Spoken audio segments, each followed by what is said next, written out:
I figure if I get pregnant, I'll just drink more. Oh, hi! Welcome to the holiday cheer! That's right, Jason. It's the holidays, a time where we give to our loved ones and think about those less fortunate than us before completely ignoring them next year. Ignoring what now? And to say Merry Christmas, I baked you these cookies. These are clearly prepackaged.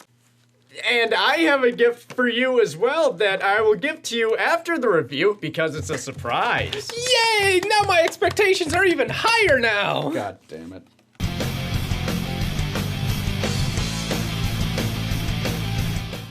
Once upon a time, there was two ninja clans, the Koga and the Iga. The Koga and the Iga hated each other because, well, that's not important. But they couldn't fight each other because the Shogun said so. Then one day, the Shogun changed his mind and decided to let the Koga and the Iga's 10 best ninjas fight to the death to win his favor and settle a dispute over which of his grandsons inherits his title. Jesus, couldn't he have just flipped a coin or something? Do you want to watch people die or don't you? Alright. The Koga and Iga leaders each received a checklist of their 10 ninjas to mark off when they get a kill. And notice they were both on the list and killed each other in gross old people ways. Then one of the Iga's hawks flew by and carried the scroll away to the other ninjas, which was really bad news for the wedding between Genosuke, the Koga ninja, and Oboro, the Iga ninja.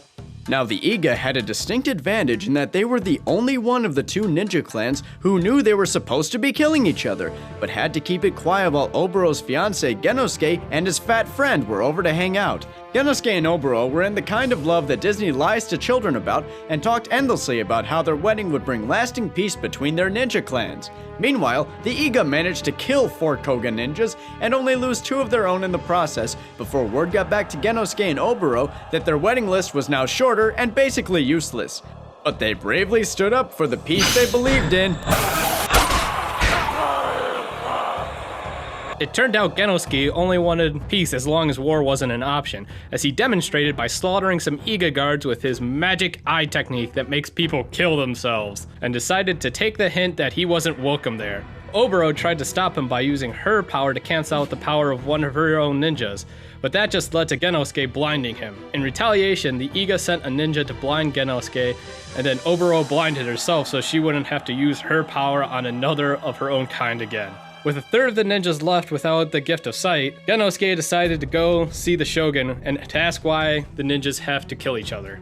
The Iga took a boat to follow the Koga, but one of the clever Koga went undercover as the boat. He tried to kill Tenzin, the zombie ninja who couldn't die, and threw Jingoro, the ninja who's allergic to salt water, into the ocean, where he dissolved like a father's pride at an anime convention. By the way, see what I sent. Tenzin, being unable to die because of some demon parasite that is never explained, came back to life and killed the Koga while he was a wall. As the last few ninjas began whittling themselves down, Tenzin held the only remaining Koga ninja besides Genosuke hostage, while he and Oboro both impressively managed to show up while still blind.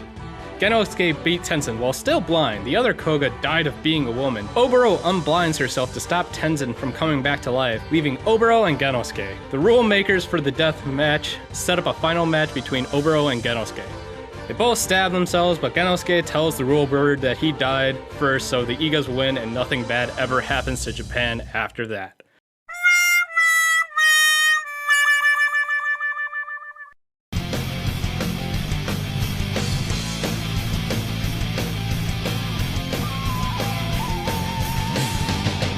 If you met a piece of cardboard, you've met Genosuke.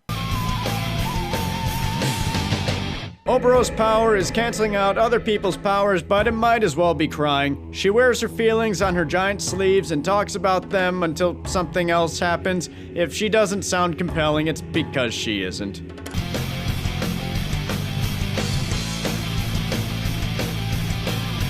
Kill, kill, kill! Kill! Is all Basilisk has going for it. The plot is a reinterpretation of the classic Romeo and Juliet story, which, like all anime interpretations of classic Shakespeare, are complete and utter bullshit. The plot pretty much stops at these people love each other for reasons, and their families want to kill each other for, reasons. As the show goes on, it tries to explain each character's motivations through a series of flashbacks, but it's all a little bit too little too late, since all these come after the characters have either died or are currently in the process of dying. That being said, there is no character development at all in the show. which really doesn't help me for caring when what's-his-face or what's-her-tits gets horribly murdered. The show does exhibit a good amount of brutality in its way it kills its ninjas. The way one tits with a mouth gets brutally stabbed with brutal hair needles is just brutal. One thing about the characters is some of their designs correlate really nicely with their powers. Nenki, for instance, the hairy guy, has super hair powers. Yobu, the super bald guy who's totally super naked, is that way because he needs to merge into the walls. And Udono, the really fat guy, he's really fat because he has really fat boy powers. All in all, there's one point in my life I would have loved this show, but unfortunately, at that point in my life, I was too worried about asking girls to the prom. Kill!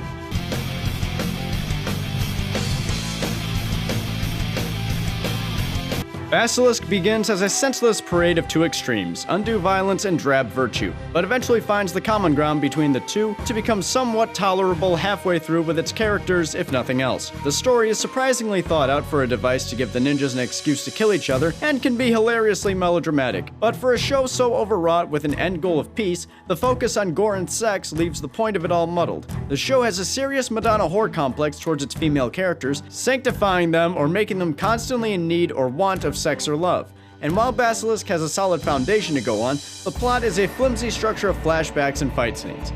In conclusion, it's hard to take a show seriously when it's possible to summarize events with the sentence fragment, "And then he stabbed her to death with his hair."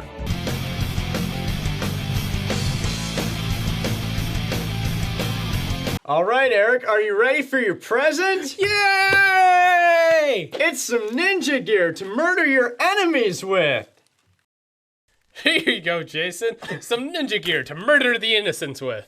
Oh boy! You know, Jason, this would have been a really thoughtful gift. If this isn't the thing I gave you last year!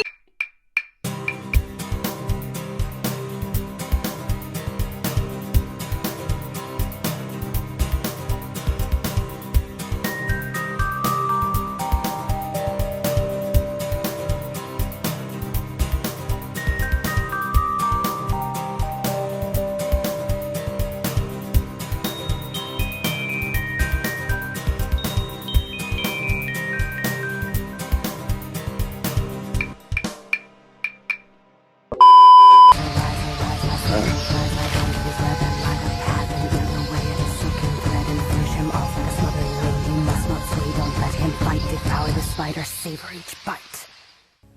Say that again. I couldn't hear you over the sound of me myself.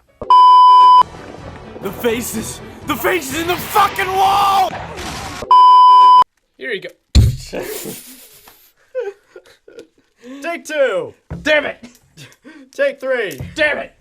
Take four! Damn it! Whoa! Hiya! Oh, baby, again. Here you go, Nathan. Nathan. Here you go, Jason. Some ninja gear to murder the innocents with. Oh boy!